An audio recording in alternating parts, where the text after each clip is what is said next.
ಗುರೂಜಿಯವರಿಗೆ ನನ್ನ ಪ್ರಣಾಮಗಳು. ಗುರೂಜಿ, ದಯವಿಟ್ಟು ನನ್ನ ಪ್ರಶ್ನೆಗೆ ಉತ್ತರಿಸಿ. ಬೆಳಗ್ಗೆ ಬ್ರಹ್ಮ ಮುಹೂರ್ತದಲ್ಲಿ ಏಳುವ ಮಹತ್ವವೇನು? ಶಿಷ್ಯ, ಎಲ್ಲರೂ ತಿಳಿಯಬೇಕಾದ ತುಂಬಾ ಅಗತ್ಯ ಪ್ರಶ್ನೆ ಕೇಳಿದ್ದೀಯಾ. ಉತ್ತರ ಹೇಳುತ್ತೇನೆ, ಕೇಳು.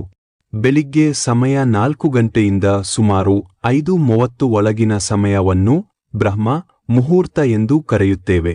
ಈ ಸಮಯದಲ್ಲಿ ಏಳುವುದಕ್ಕೆ ಧಾರ್ಮಿಕ, ಮಾನಸಿಕ ಮತ್ತು ವೈಜ್ಞಾನಿಕವಾಗಿ ಕಾರಣವಿದೆ. 1.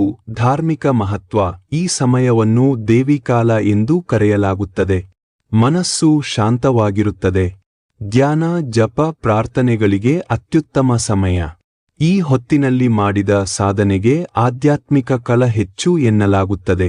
2. ಮಾನಸಿಕ ಲಾಭ. ಮನಸ್ಸು ತಾಜಾ, ಏಕಾಗ್ರತೆ ಹೆಚ್ಚಿರುತ್ತದೆ. ನೆನಪು ಶಕ್ತಿ ಮತ್ತು ಕಲಿಕೆಯ ಸಾಮರ್ಥ್ಯ ವೃದ್ಧಿಯಾಗುತ್ತದೆ. ದಿನವಿಡೀ ಪಾಸಿಟಿವ್ ಮನೋಭಾವ ಉಳಿಯುತ್ತದೆ. 3. ದೈಹಿಕ ಆರೋಗ್ಯ. ದೇಹದ ಜೈವಿಕ ಗಡಿಯಾರ ಸರಿಯಾಗಿ ಕೆಲಸ ಮಾಡುತ್ತದೆ.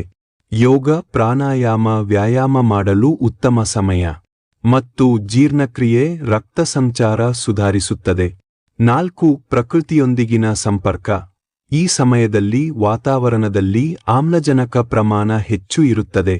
ಶಬ್ದ, ಗದ್ದಲ ಕಡಿಮೆ, ಮನಸ್ಸಿಗೆ ಶಾಂತಿ ಸಿಗುತ್ತದೆ. 5. ಜೀವನ ಶಿಸ್ತು. ದಿನವನ್ನು ಸರಿಯಾದ ಯೋಜನೆಯೊಂದಿಗೆ ಆರಂಭಿಸಲು ಸಹಕಾರಿ. ಸಮಯ ಮೌಲ್ಯ ಅರಿಯುವ ಅಭ್ಯಾಸ ಬರುತ್ತದೆ. ಯಶಸ್ವಿ ವ್ಯಕ್ತಿಗಳ ಬಹುಪಾಲು ಈ ಅಭ್ಯಾಸ ಹೊಂದಿದ್ದಾರೆ. ಬ್ರಹ್ಮ ಮುಹೂರ್ತದಲ್ಲಿ ಏಳುವುದು ಮನಸ್ಸು, ದೇಹ, ಆತ್ಮ ಮೂರಕ್ಕೂ ಹಿತಕರವಾಗಿದೆ.